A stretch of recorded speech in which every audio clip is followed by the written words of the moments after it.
전도서 말씀을 묵상하게 되는데 한 해를 보내고 새로운 한 해를 맞이하기로 딱 한 주 남았습니다.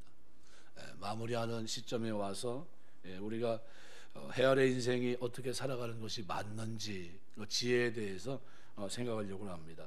그래서 전도서 1장에서 6장까지는 헛되고 헛되다 하면서 허무하고 불확실하고 불만족스럽고 절망적인 인생에 대해서 논했다고 한다면 7장에서 10장까지는 그런 인생 가운데서 지혜롭게 살아가는 비결을 조언하고 있습니다.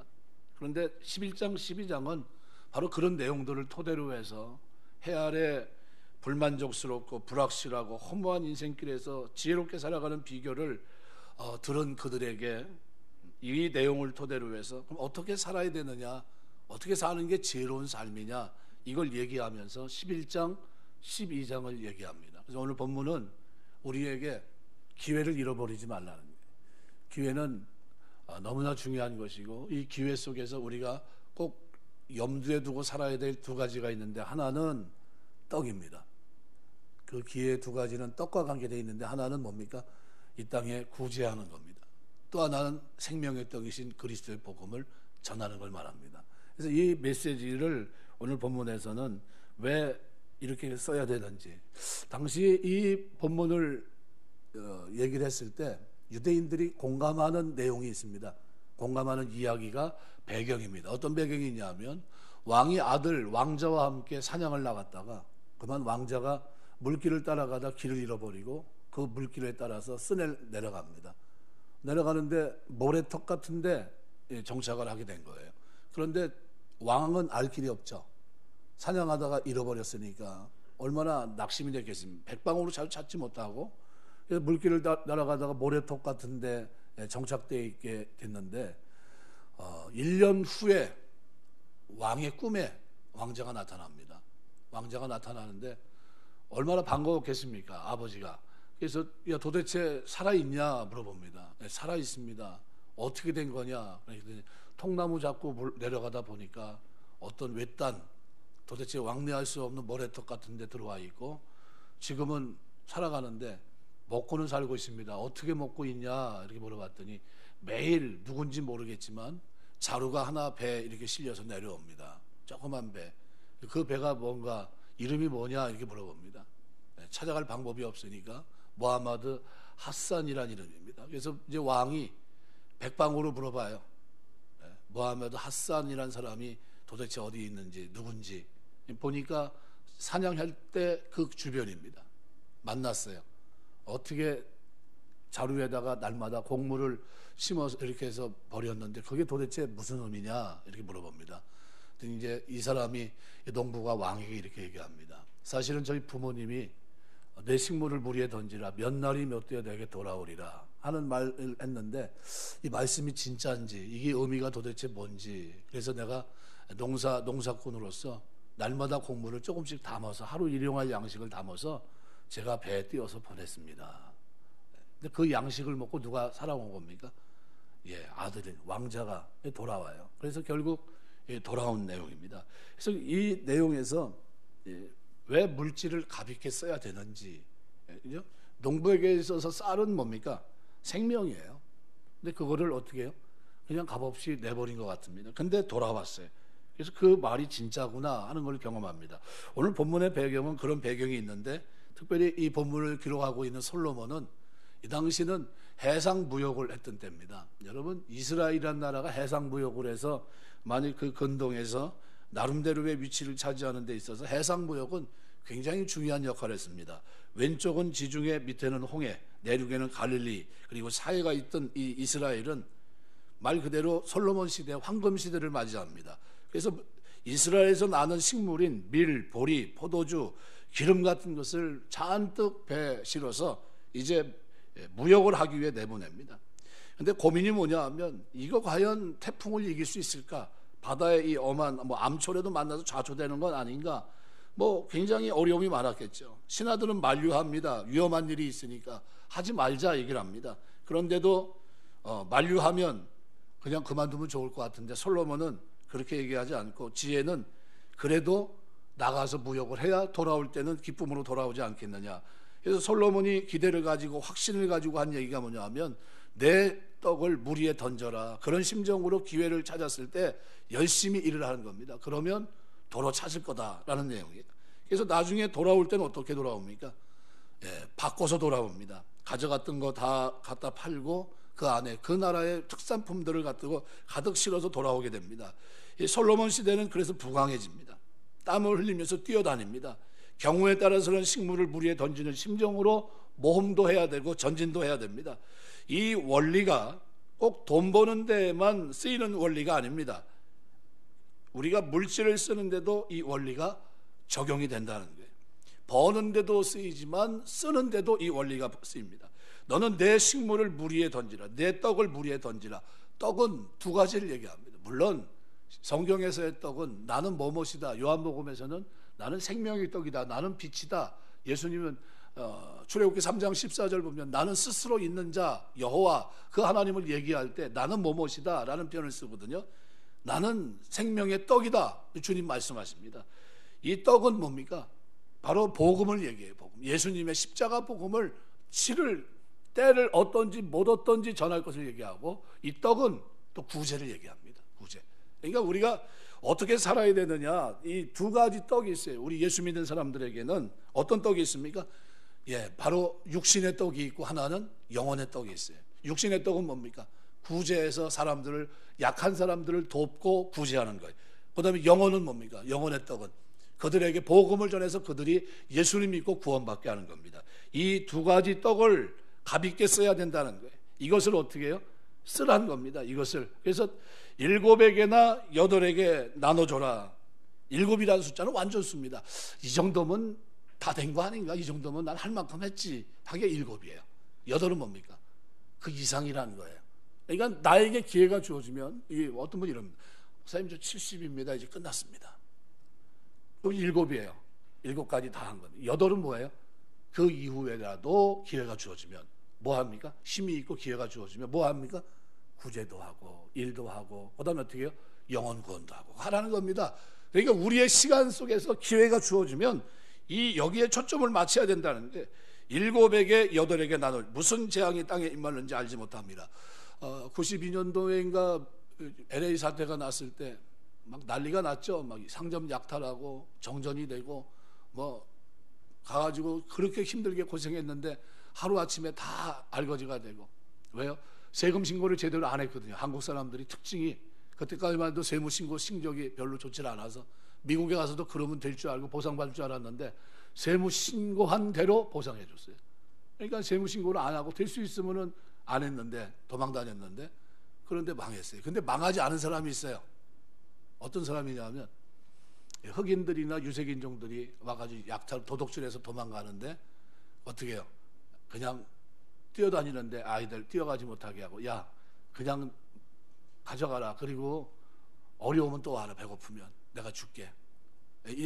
그리고 그 아이들을 위해서 장학금도 주고. 그러니까 그 집은, 그 가게집은 어떤 집입니까? 흑인들이나 유색인종, 이방인 와가지고 아직 시민권을 갖지 못한 사람들에게 말 그대로 파라다이스, 천국이에요. 거기 가면 그 주인은 어떤 분입니까? 배고프면 빵 주고, 배고프면 라면도 주고, 배고프면 햄버거도 주고, 때로는 학비 없다면 학비도 대주고 그런 곳이에요. 그런데 나중에 난리가 났는데 그 집 앞에는 그 집을 부실 수가 없었어요. 그 가게는. 왜요? 인간띠가 돼요. 그러더니 여기는 건들면 안 된다. 혹시 다른 집은 몰라도 이 집은 어떤 집이에요? 구제할 것이 있어요. 남들을 돌아보는 집이었었어요. 그러니까 그들이 어떻게 막았어요. 못하게. 7에게 8에게 나눠주라는 거예요. 기회가 주어지는 대로 아니 난 이 정도 했으면 됐으니까 그만해야지. 이게 아니라 시간만 나면 기회가 주어지면 하라는 겁니다. 무슨 재앙이 땅에 멸는지 내가 알지 못합니다. 성경에서 7은 완전수 꽉 찬 겁니다. 아주 최선을 다해서 한 겁니다. 문제가 없어요. 그렇지만 8이라는 것은 그 수치보다 하나가 더 많습니다. 그러니까 이 정도면 됐겠지, 충분하겠지 생각하지 말라는 겁니다.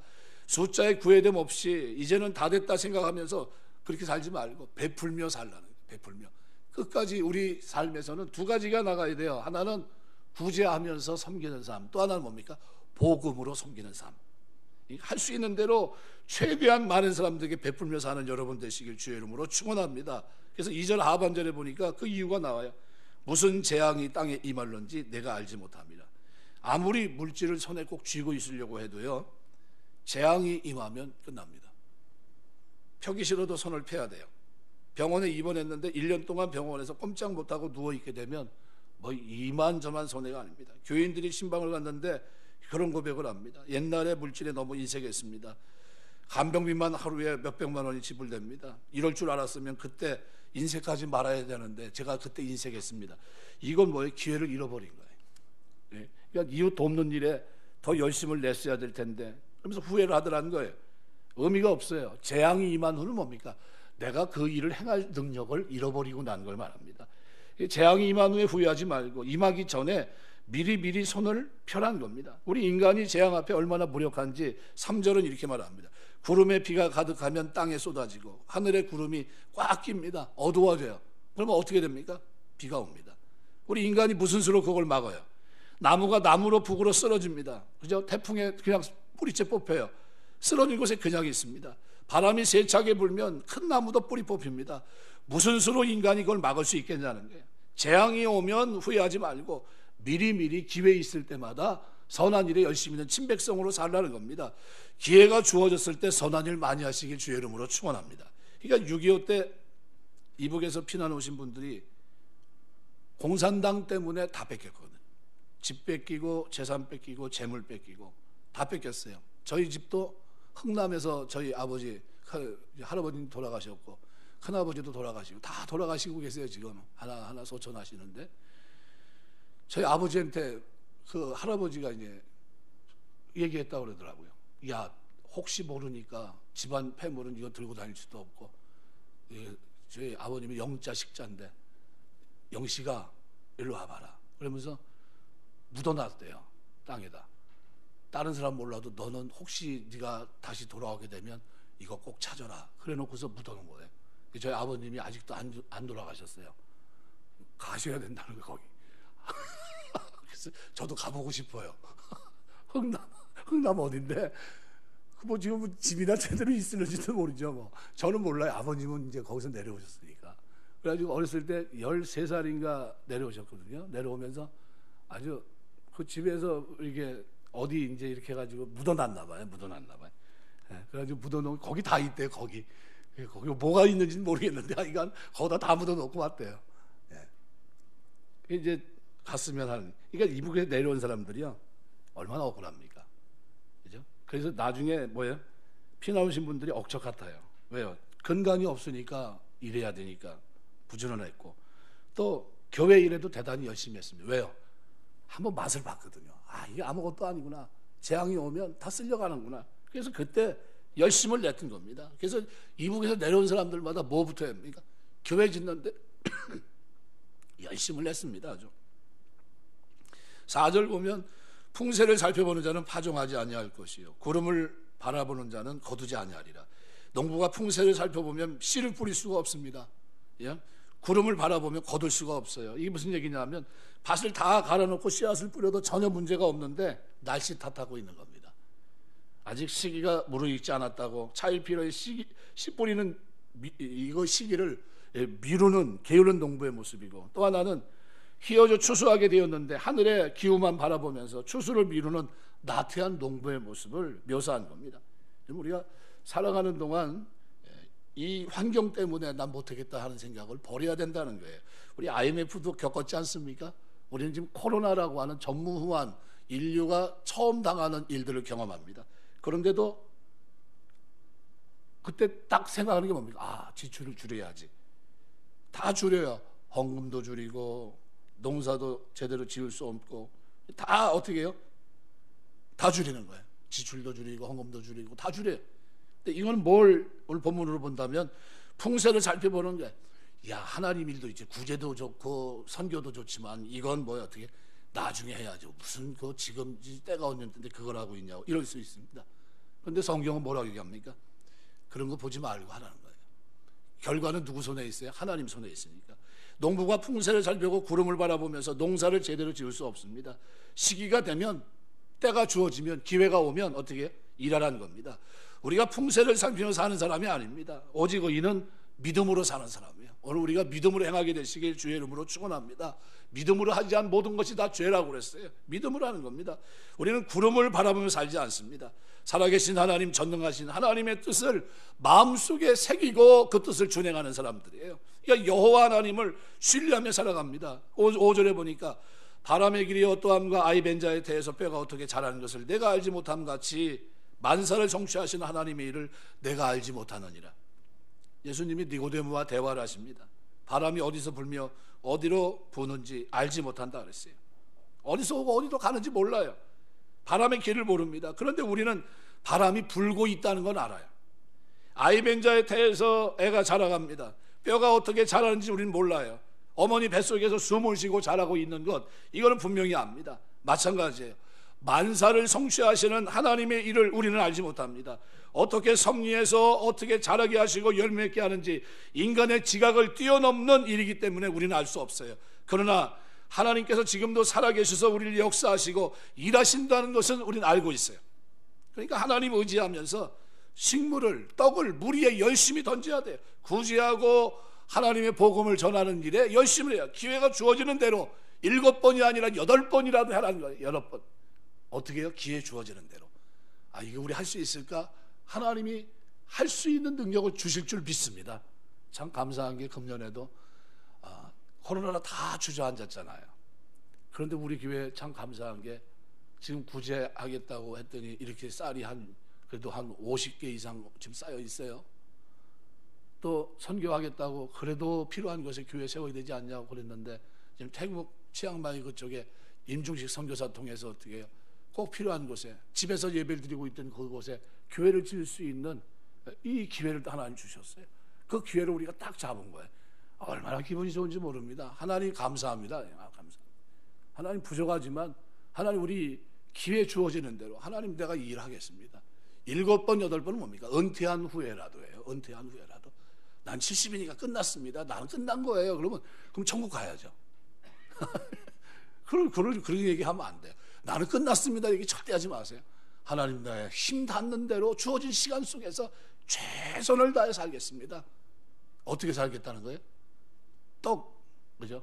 구제하며 살겠습니다. 또 하나는 뭐예요? 구제가 뭔가 이웃사랑이에요. 또 하나님 뜻대로 살겠습니다. 어떻게 해요? 복음입니다. 복음. 그거 위해서 하는 거예요. 우리 예수 믿는 사람은 그겁니다.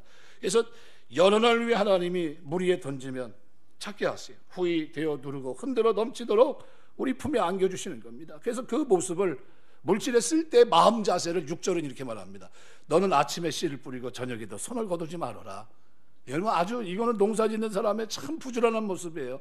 여기 씨를 손을 여기에 해당하는 원문 표현이 너의 직역대로 2인칭 소유격 전묘가 붙어 있습니다. 이게 무슨 말이냐면 각 사람에게는 맡겨진 책임과 의무가 있으며 그것을 할 수 있도록 하나님께서 우리에게 수고할 손을 주셨다 이런 얘기입니다. 여러분 하나님께서 저와 여러분에게 수고할 손을 주신 줄 믿습니다. 하나님 우리에게 주신 거예요. 내가 이러지 마시고 하나님 우리 손에 어떻게 해요? 선한 일에 열심히 있는 백성으로 돌아보며 살 수 있도록 우리에게 힘을 주신 겁니다.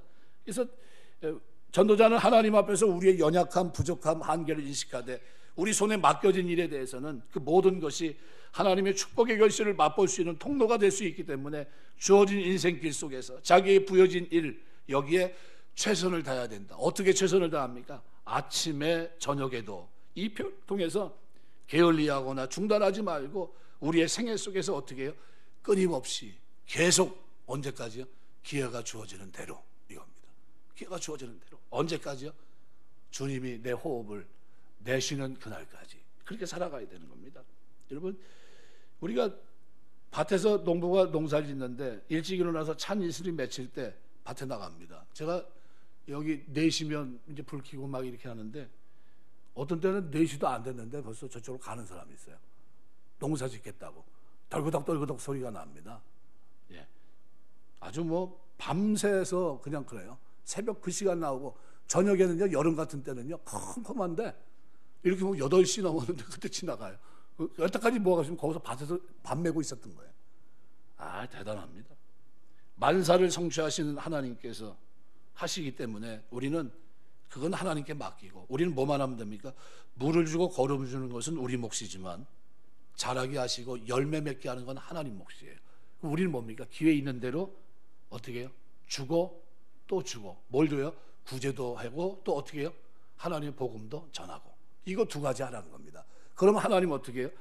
자라게 하시고 열매 맺게 하시는 거는 내가 하겠다는 겁니다. 그러니까 우리가 식물, 이 떡을 물 위에 던지지 않고는 여러 날 후에 돌아올 게 없어요. 여러분, 무역하기 위해서 배를 7개, 8개로 나눠서 무역 잔뜩 실어서 내보내지 않았는데, 만일 뭔가 좀 상품을 가지고 들어올 거다 생각하면 뭐라 그럽니까? 뭐 보낸 거 있어? 이렇게 물을 겁니다. 미치지 않고야 어떻게 그걸 구할 수 있겠습니까? 그죠? 보낸 게 있으니까 거둘 게 있는 거예요. 그러니까 하나님 앞에 우리가 힘들어도 물을 주고 거름을 주는 게 있을 때 하나님이 그걸 통해 어떻게 해요? 열매를 맺는 겁니다. 그래서 여기 7절에 보면 빛은 실로 아름다운 것이라 눈으로 해를 보는 것이 즐거운 일이다. 농부가 새벽에 밭에 나가 씨를 뿌리는데 동편에 해가 찬란하게 떠오릅니다. 그 빛이 아름답지 않습니까? 눈으로 보는 농부의 마음 얼마나 즐겁겠습니까? 여러분, 즐거운 마음으로 하라는 겁니다. 씨를 뿌릴 때, 손을 펼 때, 여러분 하나님 구제할 때, 또 뭐 할 때요? 영혼 구원을 위해서 살아갈 때 즐거운 마음을 하시길 주의 이름으로 축원합니다. 마지못해 하지 말라는 거예요. 식물을 이 떡을 물 위에 던질 때 마지못해 억지로 하지 말라는 거예요. 헌금 드릴 때도, 구제헌금 드릴 때도 기쁜 마음으로 하라는 겁니다. 인색한 마음으로 드리지 말라는 거예요. 즐거운 마음을 하시길 주의 이름으로 축원합니다. 그래서 8절에 보면 사람이 여러 해를 살면 항상 즐거워할지니라. 우리의 남은 생애가 길는지 짧을는지 아무도 모릅니다. 그런데 우리가 얼마를 살든지 간에 항상 즐거워하라고 했습니다. 즐거운 마음으로 손을 펼 줄 알고, 즐거운 마음으로 씨를 뿌리고, 즐거운 마음으로 우리가 떡을 물 위에 던지는 것, 구제도 하고 하나님의 복음도 전하고. 여러분, 왜 그렇습니까? 캄캄한 날이 많으니 그날을 생각할지로다 장래의 일은 다 헛되다 그랬어요. 여러분, 어두운 밤 곧 옵니다. 쉴 때가 곧 옵니다. 오지 말라고 해도 와요. 인생은 다 저무는 때가 있습니다. 그때는 하고 싶어도 할 수가 없어요. 기회가 주어졌을 때 하라는 겁니다.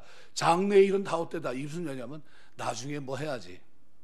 나중에 제가 어려서부터 성장을 쭉 하면서 교회 성장해 왔는데, 교회 부흥하고 빚 다 갚고 난 다음에 그 다음에 선교하겠다고 했는데 아직도 굵직하게 선교하는 걸 못 봤어요. 그 많은 재정 가지고 쌓여 있는데 그걸 가지고 뭐 하는지 모르겠어요. 예, 그거 가지고 구제하고 막 뭐 난리 피면 아마 당장 매스컴에서 벌컥 뒤집힐 겁니다. 여러분, 대형 교회에서 구제하는데 아주 형편없게 해요. 아주. 그 속상합니다, 사실은. 예, 우리가 좀 하나님이 은혜 주셔서 굵직하게 일을 좀 했으면 좋겠어요. 그 많은 거 줬는데 그거 가지고 왜 움츠리고 주는데 손을 필 줄 몰라요. 꼭 쥐고 있습니다. 꼭 원숭이 같아, 원숭이. 원숭이 어떻게 잡냐고 그랬더니 잡는 방법이 아주 간단하대요. 뭐냐면 바나나, 사과 같은 거를 통에다가 손을 집어넣을 때는 들어가지만 잡으면 못 나오게 하는 거, 그거 이렇게 묶어놓고서 놓으면, 그러면 원숭이가 가가지고 손을 딱 집어넣는데요, 안에다. 그거 딱 잡았는데 사람이 오면 놓고 가야 되잖아요. 욕심이 절대 놓지 않는 거예요. 몸은 뒤로 빼면서 손을 꽉 잡고 있다는 거예요, 그거. 그러니까 천천히 가도 원숭이는 잡는데요. 그 욕심 때문에. 우리가 손을 펼 수 있는 여러분 되시기 주의 이름으로 축원합니다. 펴야 돼요. 이게 손이 안 펴지면 이게 고장난 겁니다. 고장난 거예요. 우리 예수 믿는 사람들은 손이 2번 펴져야 됩니다. 뭐 때문에요? 하나님의 복음 때문에 펴지는 거예요. 잃어버린 영혼 돕는 마음이 생기면 손이 또 펴져야 되고, 근데 그 돕는 마음이 내 마음이 잘 생기지 않고 손이 굳어 있으면 어떻게 돼요? 오므리고 있으면 하나님 영광 받지를 못해요. 떡을 물 위에 던져야 될 거 아니에요. 던지질 않아요. 그러니까 돌아올 게 없는 겁니다. 즐거운 마음으로 손을 펼 줄 알고, 즐거운 마음으로 씨를 뿌리고, 즐거운 마음으로 떡을 물 위에 던집니다. 캄캄한 날이 많게 되고 바로 장래일이 다 헛되기 때문이에요. 나중에 돈 벌면 많이 하고 헌금 많이 드리고 불쌍한 사람 돕겠습니다. 그거는 말이에요, 말. 그러지 말고 기회가 주어졌을 때, 언제요? 7번, 8번이라도 하라는 거예요. 다 끝났다고 생각해도 기회가 주어지면 하라는 겁니다. 세월은 우리를 기다려주지 않아요. 그래서 오늘 인생을 낭비하지 말라는 거예요. 그래서 9절에 뭐라고 표현하냐면, 언제부터 그럼 이 일을 해야 될 거냐? 청년 때, 어릴 때서부터 하라는 거예요.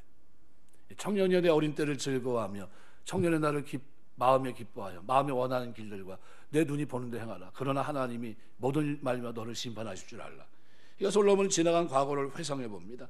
자기는 어떻게 했어요? 잘못 살았다는 거예요. 내가 잘못했다. 그때 그런 게 아닌데 자기 눈에 보는 대로 자기 눈에 좋아하는 대로 했습니다. 여자를 좋아해서 1,000명 거느리고 살았어요. 이방 여인들도 그 중에 있었고 결국은 어떻게 됐습니까? 여인들이 올무가 돼서 솔로몬이 하나님을 멀리하게 되고 이방신을 섬기는 신당까지 이스라엘에 짓게 되고 많은 여인을 데리고 살기 위해서 왕궁이 얼마나 커야 됐겠습니까? 아마 촌락을 이뤘을 겁니다. 자연히 백성들에게 무거운 멍에를 지울 수밖에 없었고 솔로몬이 1,000번째 드리고 백성을 다스릴 수 있는 지혜를 달라고 했는데 그 지혜는 다 어디 갔습니까? 결국 엉뚱한 데 쓰고 말았어요. 그래가지고 하나님의 심판을 받는데 솔로몬 노후에 평화가 사라져버리고 곳곳에서 솔로몬 대적하는 무리가 많이 일어나게 되고 하나님은 솔로몬에게 나타나서 이렇게 말씀합니다. 내가 범죄한 용고로 너의 나라 가운데 한 지파만 너의 아들 르호보암에게 남기리라. 그리고 그 나머지는 다 빼앗겨서 다른 사람에게 주리라. 이스라엘이 갈라졌어요. 북이스라엘, 남유다 왕국으로 두 개로 쪼개집니다. 솔로몬이 이 말씀을 통해 일깨워주는 게 뭡니까? 젊다고 해서 인생 낭비하지 말라는 거예요. 죄 짓는데 사용하지 말라는 겁니다. 방탕하지 말라는 거예요. 젊은 시절부터 기회가 주었을 때 하나님 잘 섬기고 이웃 사랑하면서 베풀며 도우면서 섬기며 살라, 이 얘기를 하고 있는 겁니다. 그럼 솔로몬 결론이 뭐예요? 10절에 보니까 그런즉 근심으로 내 마음에서 떠나게 하며 악으로 내 몸에서 물러가게 하라. 어릴 때와 청년의 때가 다 헛되다. 만일 그렇게 살지 않으면 그 모든 시간이 다 의미가 없다는 거예요. 젊음도 잠깐이고 순식간에 지나갑니다. 우리 마음에 근심이 떠나가게 하고 우리 몸에 악이 물러가게 하라고 말씀합니다. 왜 우리 마음속에 세상 근심 걱정이 자리 잡고 있습니까? 하나님을 멀리 떠나 있기 때문에 그래요. 마음에 평안이 없는 겁니다. 내 마음에 하나님이 충만하지 못하기 때문에 늘 세상 근심 걱정에 사로잡혀 사는 겁니다. 하나님으로 충만하면 경건하고 거룩하게 살 수밖에 없어요. 하나님이 내 마음속에 충만하지 못하기 때문에 자꾸 악이 내 가까이 올 수밖에 없다는 겁니다. 우리가 살아가는 동안 예수님 때문에 충만하시길 주의 이름으로 축원합니다. 여러분 충만해야 돼요. 신명기 15장 10절에 보면 구제에 대해 이렇게 얘기합니다. 너는 반드시 그에게 줄 것이요 구제할 때에는 아끼는 마음을 품지 말 것이니라. 이로 인해 내 하나님 여호와께서 내 범사와 내 손으로 하는 바에 내게 복을 주시리라. 땅에는 언제든지 가난한 자가 그치지 아니하겠으므로 내가 내게 명하여 이르노니 너는 반드시 내 경내 내 형제 곤란한 자와 궁핍한 자에게 내 손을 펼지니라. 하나님 어떻게 하겠다는 겁니까? 복 주겠다는 거예요. 그래서 그리하면 하나님 복 주겠다는 겁니다. 여러분 시편 37편 25절 26절에 보면 제가 늘 예배 드릴 때마다 수요 예배 때마다 읽는 예배시예요. 어려서부터 늙기까지 의인이 버림을 당하거나 그의 자손이 걸식함을 보지 못하였도다. 그는 어떤 사람이에요? 종일토록 은혜를 베풀고 꾸어주니 그의 자손이 복을 받는다. 종일토록이란 뭡니까? 그 살아가는 내내 아침서부터 저녁 어렸을 때부터 늙기까지 어떻게 해요? 은혜를 베풀고 꾸어주니. 꾸어준다는 게 뭡니까? 베풀어준다는 거예요. 꾸어주니. 누가 복을 받아요? 그 자손이 복을 받는다. 여러분이 구제하면 누가 복을 받아요? 여러분 자녀들이 복을 받는 겁니다. 많이 심으시길 주의 이름으로 축원합니다. 심은 대로 거둬요. 하나님은 만월이 여김 받지 않아요. 심은 대로 거두게 하십니다. 바로 그 얘기를 하고 있는 겁니다. 그래서 날이 좋아 망설이지 말고 행동으로 옮기라는 겁니다. 날이 좋아지면 형편 좋아지면 그러지 말라는 거예요. 말씀 맺겠습니다. 마태복음 씨 뿌린 자의 비유 우리가 묵상했었는데 이 씨 뿌린 자의 비유는 구원에 대한 큰 그림을 그리고 있는 겁니다. 어떤 씨는 길가에, 어떤 씨는 돌밭, 어떤 씨는 가시밭에, 어떤 씨는 옥토에 뿌려집니다. 씨는 예수 그리스도를 말합니다. 근데 밭은 뭡니까? 바로 우리예요. 밭은 우리. 그러니까 밭에 예수님의 씨가 뿌려집니다. 옥토에서만 구원이란 열매가 맺힙니다. 하나님은 우리의 심령을 옥토가 되게 성령의 쟁기로 갈아엎으시는 게 경작하시는 겁니다. 예수님의 씨를 심어 많은 열매를 맺게 하십니다. 솔로몬은 농사를 짓듯 영혼 구원을 위해 살아야 될 우리에게 청년의 날들을 어떻게 살아야 되는지를 얘기합니다. 만일 이렇게 살지 않으면 청년의 때가 다 헛되고 어린 때가 다 헛되다는 거예요. 성도와 교회는 주님 오시는 그날까지 생명을 살리는 일에 목숨을 걸어야 된다는 거예요. 우리의 가장 소중한 것이 뭡니까? 솔로몬이 말하고 있는 내 떡, 이거는 우리에게 있어서 뭡니까? 바로 이 땅에 생명의 양식으로 오신 예수 그리스도를 말합니다. 여러분, 이 떡을 나누라는 거예요. 이 떡을 물 위에 던지라는 겁니다. 이 떡을 어떻게 해요? 나누는 거예요. 여러분, 열매가 맺힐까 꽃이 필까 이 우리 영역이 아니라는 거예요. 우리는 어떻게 해요? 우리는 물을 주고 거름을 주면 됩니다. 이 씨를 어디요? 그럼 하나님 누가 어떻게 해요? 농부이신 하나님께서 우리가 기회가 있는 대로 쉬지 않고 복음을 전하면 결국은 하나님이 열매를 맺게 하신, 그건 하나님 영역이라는 겁니다. 교회는 항상 예수 없는 한 영혼, 아직 만나지 못한 그 영혼을 바라보고 그들을 위해서 복음을 전해야 될 것을 말씀하고 있는 겁니다. 예수님은 생명의 떡으로 우리에게 오셨습니다. 수많은 생명의 기회가 있는 대로 예수님을 나누는 여러분 되시길 주의 이름으로 축원합니다. 그래서 자기에게 소중한 것을 물에 띄움과 같이 다른 사람을 위해 사용하라는 거예요. 그게 뭡니까? 두 가지예요. 하나는 귀한 물질, 또 하나는 뭡니까? 복음이에요. 예수님, 떡이신 그리스도, 나는 뭐뭐다, 나는 빛이다, 나는 생명의 떡이다, 이렇게 말씀하신 대로 우리가 전할 것이 뭡니까? 이 두 가지예요. 그래서 예수 믿는 사람은요, 두 가지를 줄 준비를 늘 해야 됩니다. 아무쪼록 살아가는 동안 내내 그 일입니다. 오늘 본문은 우리에게 세 가지를 얘기합니다. 첫 번째는 기회를 잃어버리지 말고 가진 것을 나누며 살라는, 하나님 사랑하는 것은 복음을 전하는 것이요, 이웃을 사랑하는 것은 구제 약한 사람을 돕는 겁니다.